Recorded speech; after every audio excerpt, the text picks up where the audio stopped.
So if you think about like most love songs you hear on the radio, Mm. they usually rely pretty heavily on friction, right? Like Yeah. the agonizing crush or, the devastating breakup. Yeah, exactly. Or the desperate plea to get back together. I mean, we're basically conditioned to expect that romance requires this massive plot line, usually with like high stakes conflict. Right, a total emotional roller coaster. Yeah.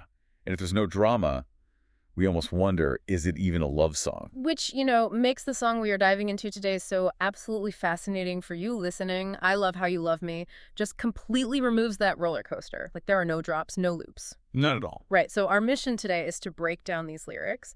And it is just incredible how it evolves from like very basic physical affection into this really profound meditation on what it actually means to just receive love.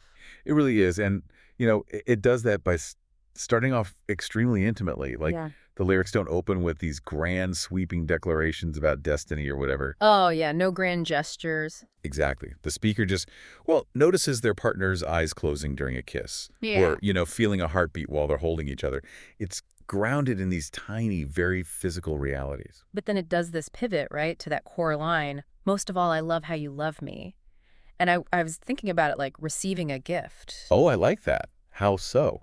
Well, sometimes the best part isn't actually the beautiful item in the box. It's the fact that the person like wrapped it perfectly or maybe remembered an offhand comment you made 6 months ago. Yeah, that eager look they have when they hand it to you. Exactly. You're deeply moved by the specific, thoughtful way it was given to you, the quality of that love. Right. And to build on that gift analogy, it's like that exact moment you realize you don't have to perform to get the present. Oh, wow. Yeah. You're just sitting there witnessing their generosity. Hmm.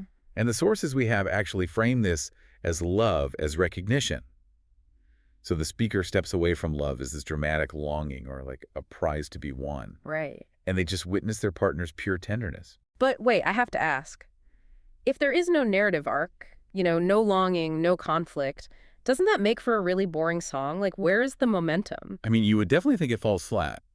But that lack of conflict isn't boring at all. It actually creates this really profound sense of safety. Safety over momentum. Interesting. Yeah. The actual musical and lyrical structure of the song mirrors that exact pure witnessing we talked about. It's incredibly circular. Like, it doesn't progress through a standard narrative of a big revelation. Right. There's no dramatic turning point. Exactly. You just sit in this steady, comforting loop of affection. And I noticed the language really reflects that loop too. Especially the word heavenly, which just keeps popping up. Like the kisses are heavenly, the touch is It heavenly. sits everywhere. So why lean so heavily on, religious or spiritual language for what are essentially just basic physical acts? Well, that word acts as a bridge. It takes the physical domain, which we so often treat as separate from or even opposing the spiritual domain, and it merges them. Oh, I see. Yeah, so framing a physical touch as heavenly elevates that intimacy to spiritual purity. It really shifts the track from just a standard pop tune into something that functions almost like a sacred hymn. Like a vow. Or maybe a prayer. A space where love isn't something you actually have to argue for. You're just totally immersed in it. Perfectly said. And being immersed in it requires an incredible amount of trust, which actually brings us right to the ultimate thesis of the lyrics. Which is that total surrender to the partner's affection, right? Yes, exactly. Yeah. They celebrate the partner missing them when they're apart or, thinking of them, quote unquote, without being told to. Without being told to, like no instruction manual needed. Exactly. The notes actually mention this concept of natural intelligence here. And I have to admit, that sounds a little clinical for a love song. What does that actually mean in practice? I know, it sounds scientific, right? Yeah. But it's actually the psychological experience of receiving love without a single shred of suspicion. Oh, wait. Receiving without suspicion? Yeah, think about when you're anxious in a relationship. You might overanalyze every text or every look, every Ooh. single action to figure out what it all means. No, yeah. We've all been there. Right. So natural intelligence is the exact opposite of that.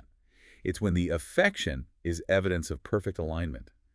The body and heart respond sincerely and automatically. So there's no prompting required because the love just flows naturally, like an instinct.